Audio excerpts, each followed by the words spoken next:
Okay, so I can already tell that it has a really glossy texture, which I really like. I mean, she has had more financial success in terms of business than all of her sisters. Hi guys, it's Kylie. Kylie Jenner lip kit. And she was so smart to create this line of makeup. Oh my gosh, it smells so good. You guys know I'm all about fragrance and, whoa, wait a minute. There's literally like no fragrance. I'm like getting goosebumps right now. I'm so excited. Like, you can be like the Kardashians and for just maybe $29 buy one of these lip kits, and that's why they're selling like hotcakes. They get sold out in minutes. I have been waiting for these because every time I go online, they're totally sold out. Like, I don't know how anybody gets a lip kit, but finally I have not one, but two. And it's incredible, the branding power and obviously the investment power, the vehicle that CoverGirl will have here, Coty, in investing these billions. Look at the detail on the box. There's like dripping lip gloss. I have my beloved mother here. Wow. She is such a media mogul, and she's so smart when it comes to business and has helped broker these deals. I just love it. This is so Kylie, and it's from Kylie Cosmetics. Ooh, so fancy. She has her own office at the Kylie Cosmetics like plant that they have in Los Angeles. And the moral of this story, always listen to mom, right? I think that's what it is. Chloe's in with me on that. But for years, she has lied and exaggerated just how successful she really is. Natural, quote unquote.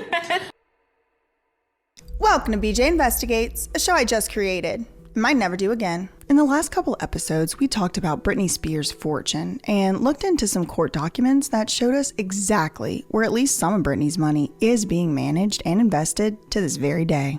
In one of those videos, I told you all about the folklore surrounding that $600 million and why many people came to associate that number with Britney Spears' elusive and mysterious fortune. We talked about how Britney Spears' longtime business manager, Lou Taylor, had all these conflicts of interest with Britney's business and conservatorship dealings, and how some of Britney's money was held by an investment firm that Lou Taylor actually founded and owned, called Stonebridge. We also talked about a monumental increase in the assets under Stonebridge's management that happened around 2019 or 2020 while Britney was still in a conservatorship, and how that increase was right around $600 million, mostly in cash.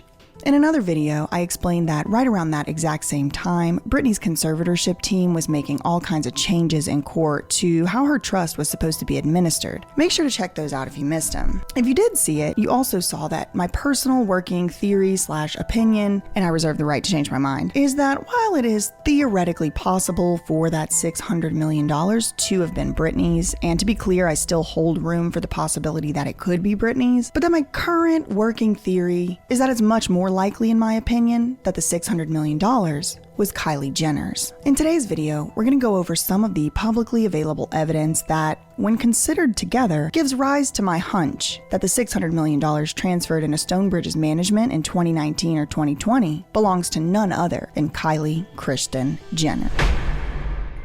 Kylie Kristen Jenner is a household name at this point. At first, she was known as the youngest child in the Kardashian-Jenner clan, but as the years went on, Kylie would become a marketing powerhouse in her own right. Kylie began to build her own personal brand over a decade ago on social media sites like Twitter and Instagram, and she would eventually become the first woman ever to reach 300 million Instagram subscribers. As a teenager, Kylie showed a profound interest in two things: cosmetics and social media. The story goes that when Kylie was still a teenager, she approached her mother and manager, Kris Jenner, with a business idea that would be to combine these two passions, and that Kris turned around and helped Kylie to launch a brand that would ultimately turn Kylie into the youngest, quote, self-made billionaire of all time. But that's not really the full story, and it's certainly not the end of the story. Today, we will discuss the rise, sale, and fall of Kylie Cosmetics and examine how its monumental cash sale might have been an Achilles heel for Lou Taylor and her investment firm, Stonebridge. So you might have seen articles like this one, or this one, that connect Lou Taylor to the Kardashians' business enterprises. If you've been around this channel for a while, you'll remember the series we made about Kanye West and how Kris and Kim allegedly tried to, quote, lock him up with doctors straight out of the Lou Taylor conservatorship hell playbook. You might also know that I was one of the very first people to make that connection between Lou Taylor and the Kardashians all the way back in 2020. One of those businesses was called Abracadabra Holdings, and when I looked into that business in the Open Corporates website, I saw that it was described as an asset management company. As expected, I also saw Lou Taylor was listed as the agent for service of process, as she usually was at the time for Britney's business filings. But what I saw next came as a complete surprise. Right there, plain as day, I saw the manager member box filled with none other than Kris Jenner?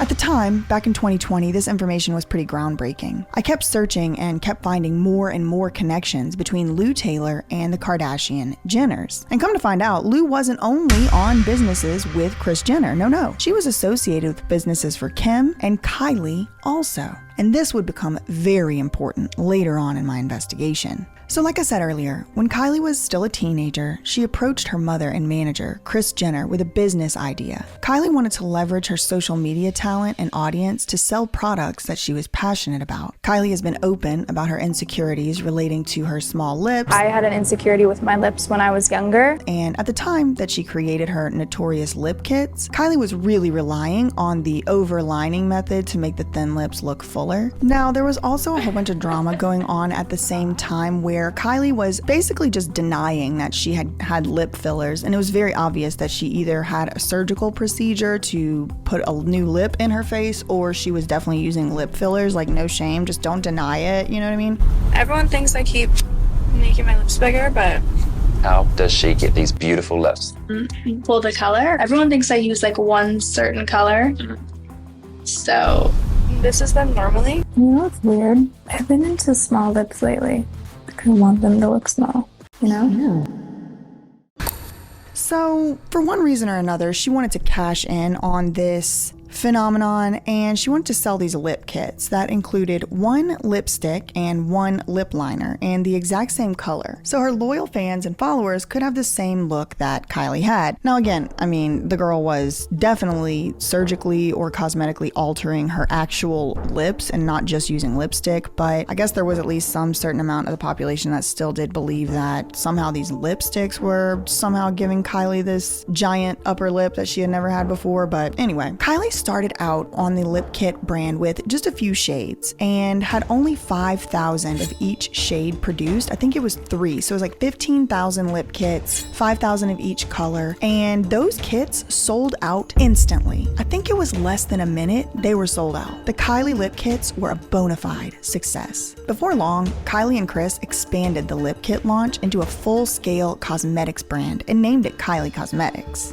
In the first year of Kylie Cosmetics, Kylie and Kris would release several additional lip kit shades and would expand the brand from just lip kits to include eyeshadow palettes and various makeup tools and accessories. Kylie and Kris would release a holiday collection the same year of the launch, and the collection brought in $19 million in the first 24 hours alone. Kylie would continue to add products to the brand over the next few years, expanding from lip kits and brushes to a full-scale makeup line. By August 2018, Kylie was featured on the front cover of Forbes magazine alongside the caption, quote, "At 21, she's set to be the youngest ever self-made billionaire." At that time, Kylie was the youngest person to ever make the Forbes World's Richest list. So from all appearances, Kylie had established and built a brand as a teenager that was competing with some of the beauty industry's heaviest hitters. Kylie Cosmetics was projected to be worth $1 billion by the year 2022. For comparison, it took L'Oreal like 80 years to be worth $1 billion.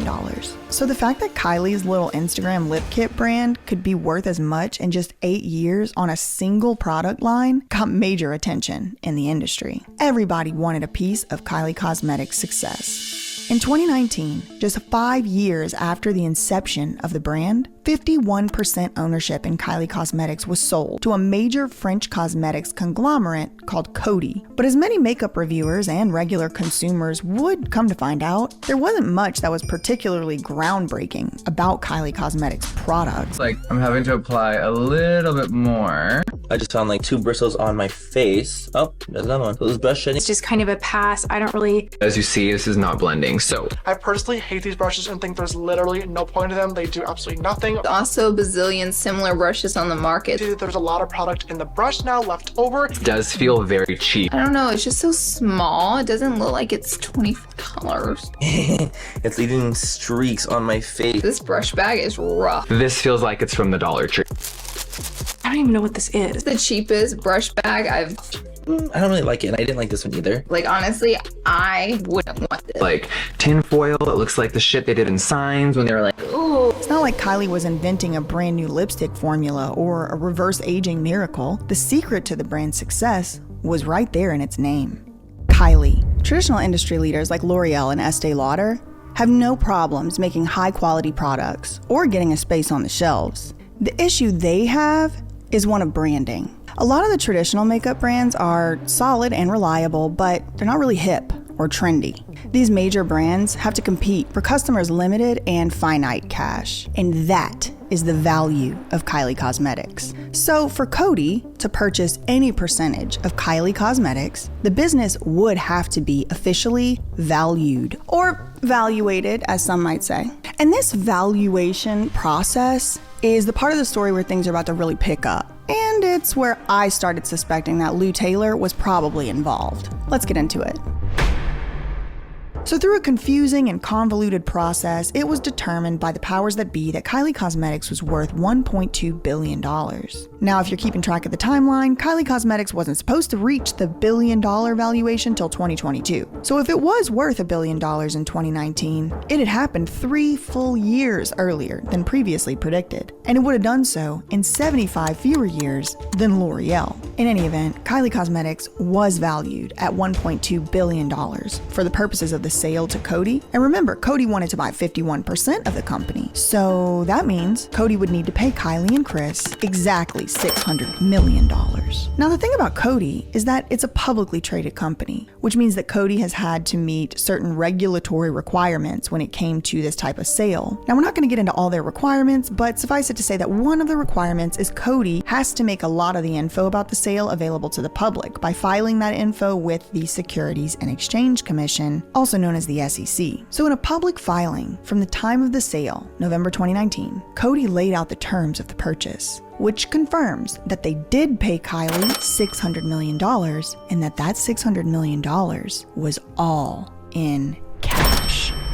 And in this public filing, we get a lot of valuable information. Most of it we don't really have time to even really get into today, but one of the first things that you learn when you read the document are the actual businesses and parties involved in the transaction. The purchase agreement was between Coty Inc., a Delaware corporation, and King Kylie LLC, a Delaware limited liability company. Now, I want to note that there is mention of, quote, other parties listed as signatories at the top of this filing, and we can get into that eventually, but for the purposes of right now, just remember Coty and King Kylie LLC are the ones entering into this $600 million cash agreement. The asset to be purchased was 51% of the equity interests in King Kylie. And just for your information and for example, for context or whatever, Kylie Skin is a wholly owned subsidiary of King Kylie. So I can imagine that there are other brands, maybe Kylie Baby, that are all wholly owned by this King Kylie LLC. And so effectively what Coty was getting was a 51% ownership, not only in Kylie Cosmetics, but seemingly in all of the beauty related branding that Kylie would be doing in the future. So I looked into the public records for King Kylie LLC, and lo and behold, right there, black and white public record, is Lou Taylor's name and information, again, as the agent for service of process. So it's worth noting that Kylie Cosmetics' Coty sale would have been negotiated and effectuated in 2019. And the earliest time I caught Lou Taylor on the public King Kylie filings was December 2020. So I can't be 100% sure that Lou M. Taylor was involved in the Coty transaction, but I strongly suspect that she was. Let me give you a little more context into what was happening all at the time. So the Coty Kylie Cosmetics transaction made major headlines across the world. Everybody was reporting on this sale, from tabloids to gossip columns and legal journals to Financial Times. Now the purchase agreement was dated November 18th, 2019. And on November 19th, the ink from the purchase agreement hadn't even dried before the CEO of Jenner Communications herself was on a full-force media PR campaign, bragging about how excited and proud she was of the sale. Truly a moment for our family to be proud at. It's kind of a crystallization of all of our work.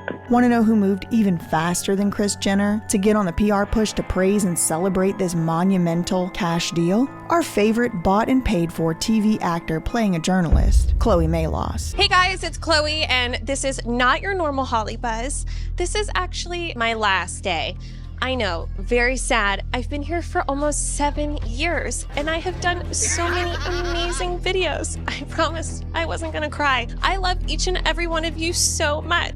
Literally, the exact same day that the Kylie and Coty purchase agreement was signed, like where they formally officially signed their agreement, that exact same day, November 18th, 2019, CNN shill of the decade, Chloe Mayloss, was defending the valuation on CNN. Now, why on earth were they asking Chloe Mayloss about the valuation of Kylie Cosmetics? That's a very interesting thing to ask Chloe Mayloss. Anyway, I want to ask you about the valuation, right? The sticker price. Is it worth it? What has she built here? 100% it's worth it. I mean, first of all, like you said, she is the youngest self-made billionaire. Forbes named her this just this past year. I mean, I think that we've seen just this astronomical rocket ship that she has been tied to with her success.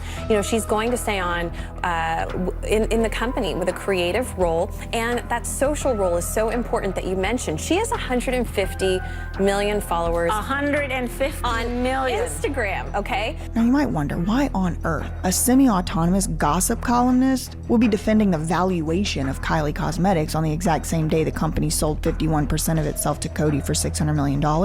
And the first part of getting into that, we got to address the Forbes drama. Maybe we could just switch out the cover. There was trouble on the horizon, and at least somebody seems to have expected it, and then they attempted to get out in front of it through the court of public opinion. See, Kylie and Kris didn't just make off into the sunset with that $600 million in cash. Many people expressed criticism and confusion about Kylie Cosmetics' valuation, including industry experts like analysts, auditors, and Forbes magazine. Eventually, Coty's own shareholders would even sue Coty over this exact valuation. Just a few months after the purchase agreement was signed between Kylie and Coty, and just 2 years after Forbes announced Kylie as, quote, set to be the world's youngest self-made billionaire, Forbes would revoke that title in nothing short of a debilitating all-out hit piece on Kylie and her business practices. The June 2020 article is entitled Inside Kylie Jenner's Web of Lies and Why She's No Longer a Billionaire. In this scathing expose, Forbes lays out all the hoops that Kris and the Kylie Jenner team tried to jump through in order to finagle Kylie onto the Forbes list.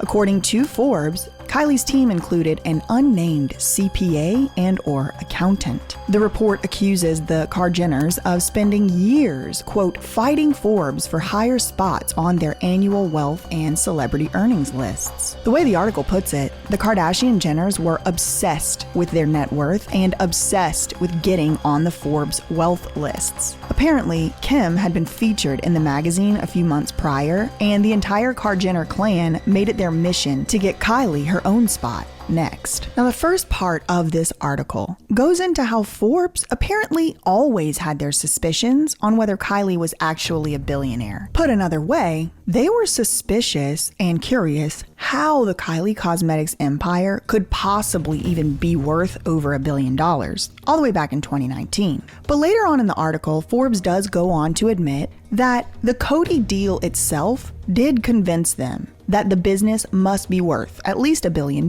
Because after all, Coty did pay $600 million in cash for 51% of the company. So if someone's willing to pay that for it, it must mean that it is worth $1 billion. And so Forbes in this article admits, yeah, okay, fine. We were suspicious whether she was worth $1 billion, but I guess she is, because technically and legally speaking, the company was valued at that for the purposes of a major acquisition, so they kind of let it go.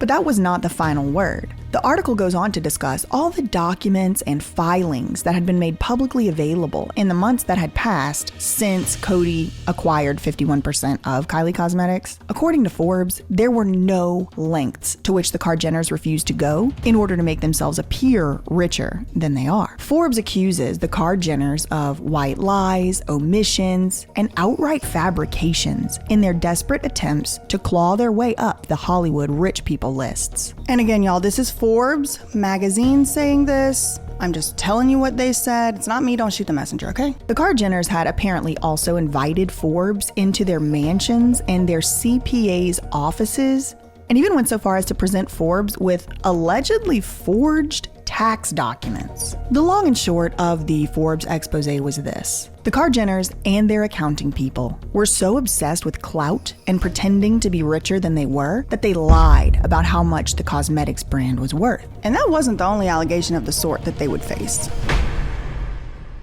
Just 3 months after Forbes' expose, in September 2020, not even a full year after Kylie and Coty entered into the purchase agreement for Kylie Cosmetics, Coty's shareholders sued Coty for the exact same activities that Forbes was accusing Kylie of, inflating the value of the company. The valuation, right? The sticker price. Is it worth it? What has she built here? 100% it's worth it. I mean, according to the lawsuit, after Forbes published their article, Coty's stock price fell more than 13%. The shareholders claim that Coty should have done a more thorough job of investigating the valuation of the company before giving Kylie $600 million of their hard-earned money. Now, there's a whole side story going on at this very same time we don't really have time to get into today, but has to do with exactly the same type of allegations, the exact same parties, and the exact same time frame, just with a different Jenner sister. In case you didn't know, Kylie is not the only Jenner sister with a massively successful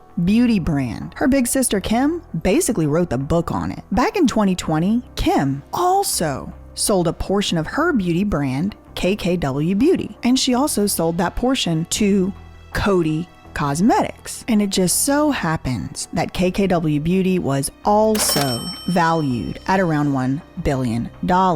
The main difference between these sales that I can tell is that instead of acquiring a 51% share of Kim's company like they did with Kylie's company, Coty only purchased a 20% share of KKW Beauty, which led Coty to pay Kim $200 million for a 20% stake in her business. And there's all kind of lawsuits with this deal too, including one from Seed Beauty, alleging that Kylie and Kim both stole their trade secrets. But we really don't have time to talk about all these extra lawsuits in this video.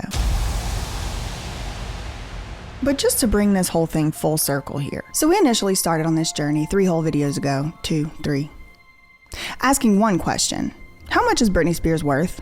Which you really can't answer without first or in some part answering the question, where is Britney's money? Can't count something if you don't know where it is, you know what I mean? I guess you could, but you know what I mean.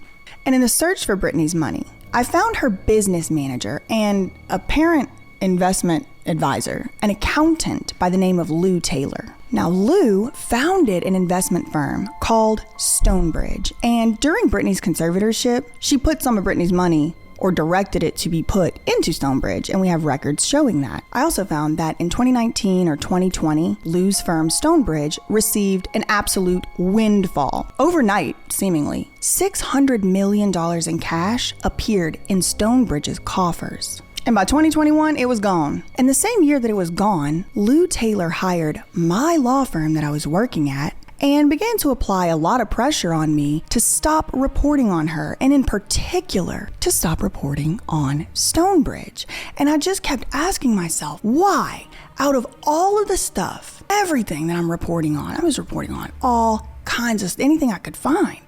Of everything I'm reporting on, why is this Stonebridge and $600 million issue the hill that Lou Taylor seemed to be metaphorically willing to die on? So to kind of sum this part of the case up, very, very few people on planet Earth, relatively speaking, ever have $600 million in cash at one point in time. And even fewer people would have had it exactly in the 2019-2020 timeframe. Here are some things I know for sure. 1. Stonebridge had $600 million come and go in that time frame. 2. Kylie and Kris Jenner closed a $600 million cash deal during the same time frame.